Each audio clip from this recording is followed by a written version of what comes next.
네, 여러분 안녕하세요. 네, HLB 말씀드립니다. 자, HLB가 이틀째 하한가를 맞았습니다. 뭐 하한가를 맞았지만 잠깐 하한가를 벗어났던 그런 상황도 나타났었습니다만은 다시 재차 하한가 들어가서 하한가로 마무리를 해버렸어요. 그리고 이제 하한가 잔량 규모도 굉장히 좀 강했죠. 그래서 더더욱 부담감이 이제 있는 그런 모습인데 여기서 보시다시피 이제 1684만 주가 거래가 됐는데 하한가 잔량이 344만 주예요. 그러니까 하한가에 내놔도 팔리지 않았다는 의미인데 거래량 대비해서 하한가 잔량이 20% 비중이라고 한다면 굉장히 강한 하한가거든요. 네, 그래 놓고 10시부터 장 끝날 때까지 이제 하한가를 결국 벗어나지 못한 채로 마무리가 됐기 때문에 이렇다고 한다면 우리가 오늘 이후 상황에서도 한 번 더 밀리는 패턴이 혹시라도 나타날 수 있지 않겠나, 네, 이런 생각을 하지 않을 수가 없는 참 어려운 국면입니다. 지금 뭐 임상이 처음부터 다시 하는 뭐 그런 임상도 아니고 지금 현재 그런 상태가 아니고 CRL을 받았기 때문에, 그리고 CRL을 받고 이렇게 폭락하는 사태는 없었는데 너무 과도한 거 아니냐, 네, 이런 생각을 하게 되는데요. 네, 오늘 여튼 하나하나씩 좀 짚어보면서 문제점과 대응책을 좀 생각하는 그런 시간을 한번 가져보도록 하겠습니다. 그리고 영상 후반부에는 대박주 한 종목 소개를 해드리는 코너를 가질 테니까 참고하시고요. 말씀을 좀 드리겠습니다. 자, 지금부터 그러면 HLB에 대해서 말씀을 드리는데, 뭐 중간중간 하여튼 그 새로운 재료가 나오는 것들은 제가 신속하게 HLB라고 문자 주신 분에게는 메시지를 전달을 해드립니다. 참고 꼭 하시고 문자 주세요. 자, 지금 이제 이렇게 급락한 강도가 너무 세기 때문에 한 이틀 사이에 지금 2, 3일 사이에 영업일수로 2, 3일 사이에 결국 반토막 나버렸죠. 그리고 12만 원대부터 따진다면은 이게 뭐 순간적으로 3분의 1 가격으로 그냥 뚝 떨어져 있는 한 두어 달간에 걸쳐서 그런 어려운 상황이 돼 있기 때문에 굉장히 부담이 갈 수밖에 없는 그런 모습인데요. 네, 이런 그 급락에 대해서 거래소에서는 그 조회 공시를 일단 요구를 했어요, 여러분. 조회 공시를 요구를 했거든요. 그래서 이 부분에 대해서 한번 생각을 해봐야 될 것 같아요. 여기 이제 나와 있는 대로 5월 21일, 그러니까 바로 내일이죠. 18시까지, 저녁 6시까지 이제 하게 돼 있는데 그 조회 공시 요구 내용을 보면 현저한 시황 변동과 관련해서 공시 규정상 공시 대상 존재 여부라고 나와 있어요. 말이 좀 어려운 것 같은데, 네, 이 말은 니네들이 공시할 게 있으면 공시를 해라, 네, 이런 의미로 받아들여야 되지 않느냐 싶습니다. 그러니까 공시해야 될 게 있는데 공시를 안 한다고 한다면, 그렇다면 이제 벌점을 받겠죠. 그러니까 HLB 측에서는 공시를 할 수 있는 사항이면 공시를 해야 되는 거고요. 실제로 엘레바, 자회사 엘레바 문제이기 때문에 실제로 HLB에서 딱히 뭐 공시를 하기도 참 어려운 그런 입장인 것 같고요. 엘레바에서 공시를 하는 것은 우리가 그건 당연하다 보지만 자회사인 엘레바에 대한 사항에 대해서 HLB가 딱히 공시할 거는 없는 것 같습니다. 그런 가운데 여러분, 이 공시 규정상 공시 대상 존재 여부와 관련해서 이 조회 공시 요구를 받았던 기업들은 어떻게 나왔었는가, 네, 그 부분을 좀 살펴볼 필요가 있는데, 이제 예를 들어서 이제 골드NS라고 이제 그런 공시, 조회 공시 요구를 받았던 적이 이제 있어요. 뭐 다른 기업들도 있죠. 그냥 예를 들어서 제가 그냥 말씀을 드리는 건데, 23년 6월 5일에 조회 공시 요구가 이런 식으로 골드NS도 떴어요. 네, 형식은 다 똑같죠. 네, 형식은 다 똑같습니다. 여기에 대해서 그 답변이 있었어요. 네, 답변이 어떻게 나왔냐면 골드NS에서는 이런 식으로 나왔습니다. 네, 답변해가지고 나왔는데, 다음에 공시사항 외에, 여기 나와 있죠. 다음에 공시사항 외에 현재 진행 중이거나 확정된 공시 규정상 중요한 공시사항이 없음을 알려드립니다. 이렇게 나왔어요. 그러니까 지금 HLB에서도 당연히 공시 규정상 공시를 해야 될 것이면은 당연히 공시를 했었을 거예요. 근데 그게 없기 때문에 지금 안 하고 있는 겁니다. 그러니까 주가가 단기간에 폭락을 하다 보니까 뭐 임상권 때문에 그런 거죠. 뭐 당연히. 그러다 보니까 이제 거래소에서 조회 공시 요구를 어떤 형식적으로 한 거고, HLB에서도 이런 식으로 공시 규정상 중요한 공시사항이 없음을 알려드린다. 네, 이렇게 답변이 나오지 않겠나. 저는 그렇게 봅니다. 이 조회 공시 요구권은 그래서 여러분들이 그렇게 해석을 하시면 될 것 같고, 이 부분에 대해서는 뭐 그렇게 크게 우리가 뭐 부담을 느낄 건 없으리라고 일단 생각이 듭니다.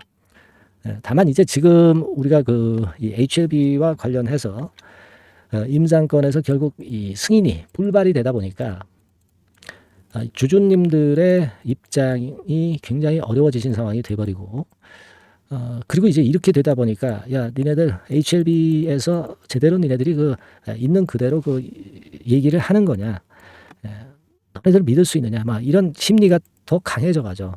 주가가 낙폭이 커지면 커질수록 그렇지 않겠습니까? 지금은 임상권이 불발이 되다 보니까 자꾸 이제 회사 당국을 불신을 하게 돼요. 그죠? 그러니까 너네들 FDA로부터 받은 CRA, CRL, 이거를 원문을 좀 공개를 해야 되는 거 아니냐. 막 이런 얘기도 나오고요. 많이 좀 주심이 많이 흉흉해진 그런 상태입니다. 그리고 이제 기사 같은 경우도 좀 안 좋은 기사건도 자꾸 나와요. 그죠? 네, 여기 어딘가요?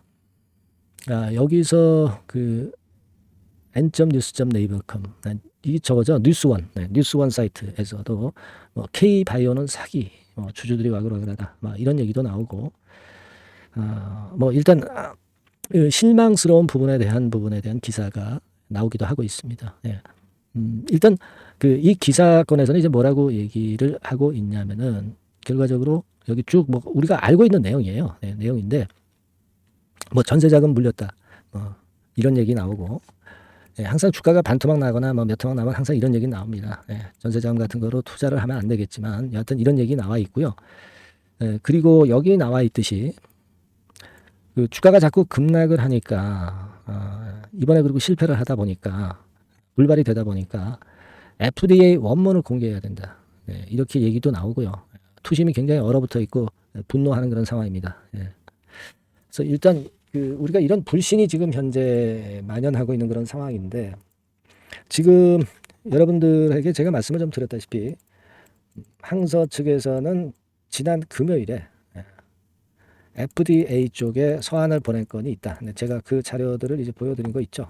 그래서 공식 문서가 전달이 돼가지고 이것이 이번 주 중반 정도면은 나오지 않겠나 싶어요. 이번 주 중반에 나오면 그것이 바로 이제 우리가 알 수 있게 공표가 되는 것인지, 아니면 HLB 측만 알고 마는 것인지 모르겠습니다만은, 여하튼 FDA로부터 답변서는 며칠 이내에 이제 받을 수 있는 거거든요. 그래서 여기서 이제 답변서가 들어오면 우리가 지금 현재 관심이 있는 CMC 부분하고 여기서 뭐가 문제가 도대체 있는 건지, 항소에서는 잘 했다고 하는데 갑자기 이제 딴지를 거니까 요걸 좀 알아봐야 되겠고, 잘 아시다시피 이제 비모 인스펙션, 이 건에 대한 부분도 정확히 좀 파악을 해서, 그래서 뭘 수정을 해야 되는지, 대안이 뭔지 FDA가 그걸 정확히 얘기를 해줘야 될 것 같고요.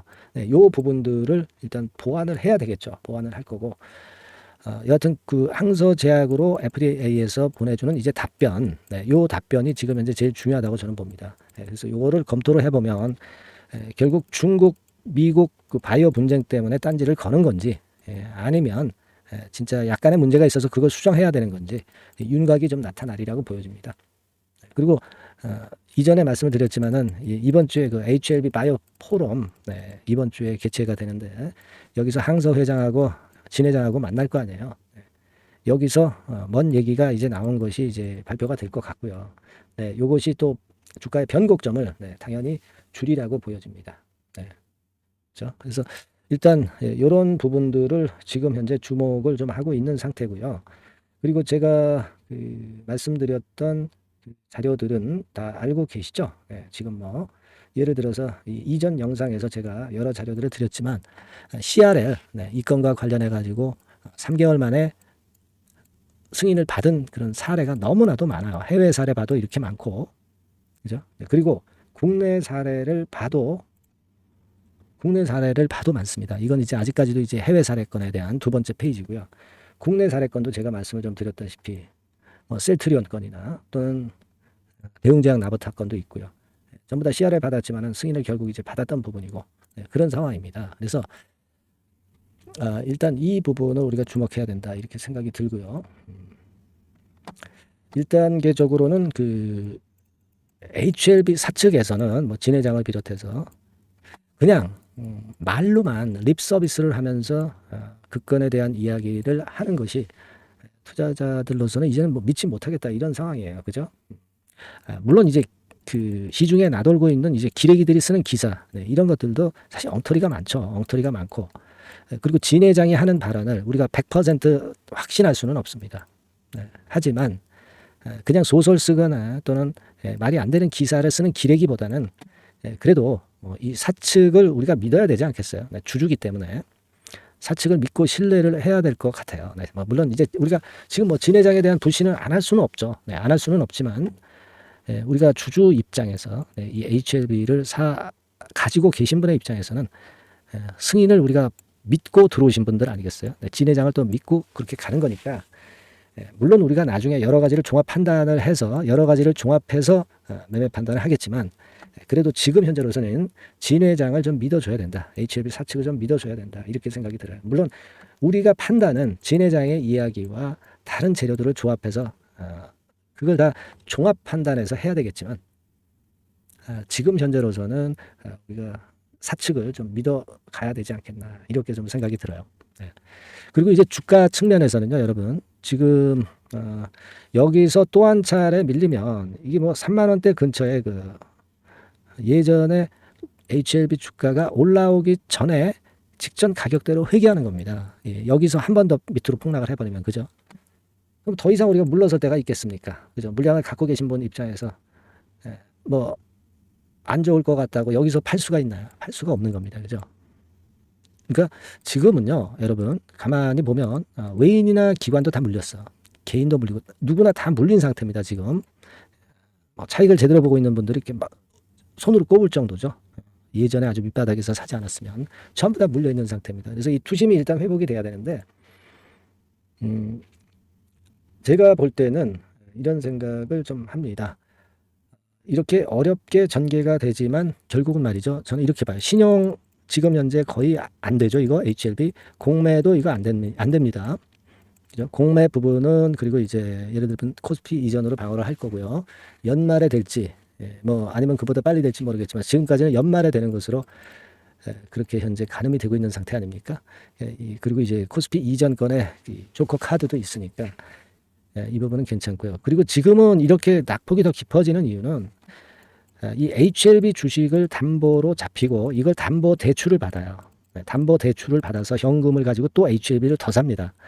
이런 분들의 반대 매매 매물이 소화가 되는 거예요. 그러니까 하한가에서 벗어났다 다시 재차 하한가에 맞은 것도 결국 그 반대 매물이 나오면서 그 물량 때문에 다시 재차 하한가에 들어갔다고 봅니다. 그러면 뭐 하루에 1,600만 주 뭐 이렇게 거래가 되고 이 정도로 요동을 쳤다고 한다면 그 반대 매물은 거의 그 많이 해소가 되었을 거예요. 그리고 오늘 이후 상황에서 다시 한번 또 밑으로 밀린다면은 그때는 완벽히 전부 소화가 됐다라고 봐야 될 것 같습니다. 그렇다면은 그런 가격대에 이제 그 담보대출 안 받은 분들은 팔 사람이 있겠어요? 팔 사람이 없어. 매물 공백으로 주가가 반전하는 계기가 마련이 되지 않겠는가. 이렇게 생각이 됩니다, 여러분. 그죠? 일단 그렇게 좀 생각을 하시는 게 좋겠어요. 뭐 오늘 뭐 여러 가지 뭐 재료들도 뭐 기사나 뭐 재료들 뭐 이런 것들 많습니다. 근데 이런 것들을 우리가 다 보면서 말씀드려 봐야 다 쓸데없는 일이고 중요한 거는 이제 주가 흐름이 중요하다고 보여집니다. 지금. 그죠? 일단 뭐 어떤 기사든 간에 주가를 반전시킬 모멘텀이 뭐가 있겠느냐. 언제 반등이 되느냐. 이게 제일 중요하잖아요. 그러니까 제가 지금 말씀드린 논리 예전의 가격대로 다시 회귀가 되는 그런 상황이기 때문에 더 이상 뭐 물러설 데가 없는 거죠. 여기까지 내린다면. 안 그렇겠어요? 3, 4만 원대는 그런 가격대 아니겠어요? 그리고 그게 이제 첫 번째 말씀드리는 부분이고 그리고 이제 두 번째로는 아까 말씀드렸다시피 그 주식 담보대출로 받았던 반대 매매 매물이 전부 오늘 내일간에 걸쳐서 일단락 된다 이거죠. 매물 공백이 생기고 그렇게 되면은 이제 호재에만 주가가 반응을 할 가능성이 있는 겁니다.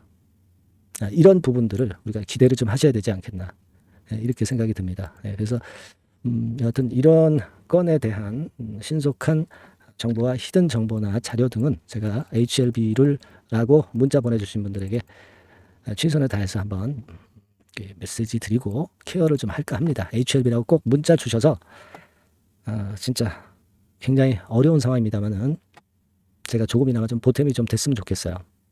네, 무슨 말씀인지 이해가 되시죠? 네, HLB라고 꼭 문자 주셔서 어려운 이 형국을 우리가 벗어나 봐야 되겠어요. 네, 아시겠죠? 네, 그렇게 말씀드릴게요. 문자 많이 주세요. 네. 자, 그리고 제가 대박주 말씀을 드린다고 그랬어요. 네, 지금부터 말씀드릴 테니까 이거 말씀 잘 듣고 대박 한번 내보시기 바랍니다. 말씀 드릴게요. 네, 여러분 이번에 대박주는 새롭게 이제 드리는데요. 6월 달을 겨냥을 한 거다. 일단 그렇게 보시면 될 것 같습니다. 6월 달을 겨냥을 한다면은 몇 월에 매수하시는 게 최적기가 될 것 같아요, 여러분. 5월 달이죠. 네, 5월 달. 네, 5월 달입니다. 5월 달에 공략 최적기 종목을 제가 한번 선택을 해봤는데요.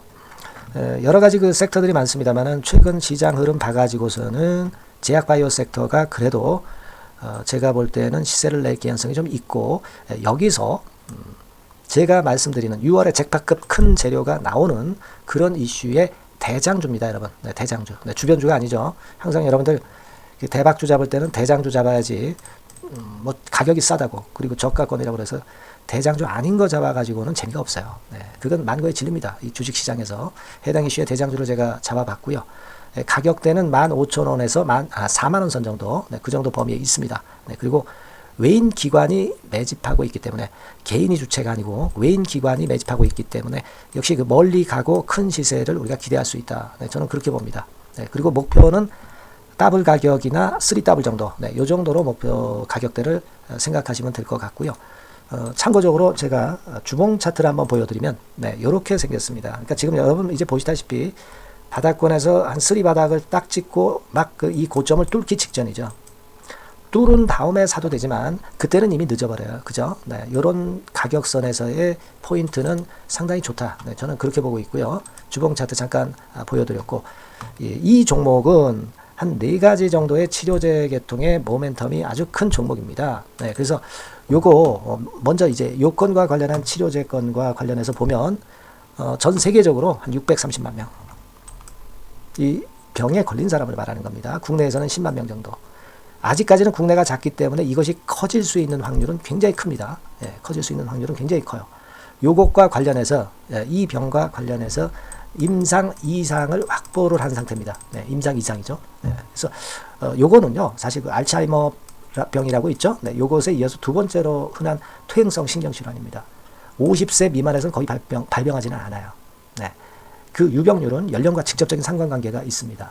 노령 인구 비율이 지금 엄청나게 증가하고 있는 현 시점에서 2017년 이 치료제 시장이요, 42억 달러에서 2022년도에는 57억 달러로 무려 15억 정도 달러로 말씀드리는 거예요. 네, 이렇게 증가할 정도입니다. 이 건과 관련한 치료제를 갖고 있는 것이 지금 임상 이상에 돌입해 있는 것이 바로 이 종목이다. 이렇게 보시면 되겠고요.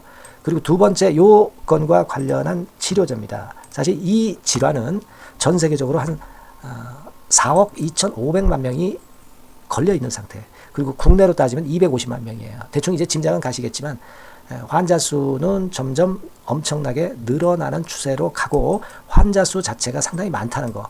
그렇기 때문에 이 치료제 시장에서 모멘텀이 있는 종목이라고 한다면 상당히 강점이 있을 수가 있는 그런 부분이에요. 그래서 이 독점권을 주사침 관련해서 갖고 있어요. 네, 독점이라고 하면은 상당한 메리트가 있는 것으로 여러분들 보셔야 됩니다. 독점권, 독과점도 아니고 독점권이에요. 여러분, 네, 이 부분이 모멘텀이 상당히 강하다. 네, 이걸 좀 말씀을 드리고 싶고, 특허가 있는데 이게 2028년까지 특허로 보호받게 됩니다, 여러분. 이럴 정도로 이 시장권과 관련해서는 상당히 모멘텀이 있어요. 근데 여기서 주목할 것은 지금 현재 그 말씀을 드린 요거 있죠. 네, 이 질환에서요. 네, 여러분 여기 나와 있듯이 라이센스 아웃을 지금 현재 논의 중인 상태인데 잭팟급 이 재료가 상반기에 터질 가능성이 상당히 많고 6월 달에 그 재료와 함께 6월 달에 또 큰 이벤트가 또 하나 있어요. 이 두 가지가 강력한 모멘텀이 되는 겁니다, 여러분. 물론 큰 거는 이거죠. 네, 이 건의 치료제와 관련해서 라이센스 아웃 건이 크다고 봐야 되겠고, 두 번째로 또 중요한 것은 이벤트가 크게 하나 있어요. 글로벌 이벤트가 하나 있습니다. 이 재료도 아마 5월달이나 6월달, 늦어도 6월달에는 이제 나오는 재료인데 5월달에 벌써 그것이 모멘텀으로 작용하기 시작할 가능성이 많습니다. 아시겠죠? 그래서 그 부분이 모멘텀이 있다 이렇게 생각이 들고요. 그리고 지금 현재 그 실사 중으로 있기 때문에 품목 허가가 임박한 상태입니다. 아시겠죠? 네, 그래서 요 종목은 여러분들이 한번 이번에 전략적으로 좀 비중을 실어서 확실하게 좀 해보시는 게 좋을 것 같습니다. 네, 요거 물론 제가 매수 타점과 매도 타점 중간 AS 바로 나갈 거고요. 여기 나와 있는 바와 같이 이 번호로 대박이라고 문자를 주시는 분들에 한해서는 이 종목을 말씀을 드리고 그리고 매수 타점을 정확히 말씀을 드릴 겁니다. 그리고 매수 타점만 드리고 끝이 아니라 매도 타점까지 나중에 말씀을 드릴 거예요. 중간에 보유하고 있는 중간에는 당연히 이제 AS가 업데이트해서 계속 나갈 겁니다. 네, 여러분 아시겠죠? 네, 이 종목 더블이나 3더블 정도를 목표로 하고 있습니다. 여러분들 이 대박주 꼭 매매하셔서 대박 내시는 매매를 했으면 좋겠어요. 아시겠죠? 네, 대박이라고 꼭 문자 주셔서 이 좋은 기회 여러분 한번 쟁취하시기 바랍니다. 네, 감사합니다.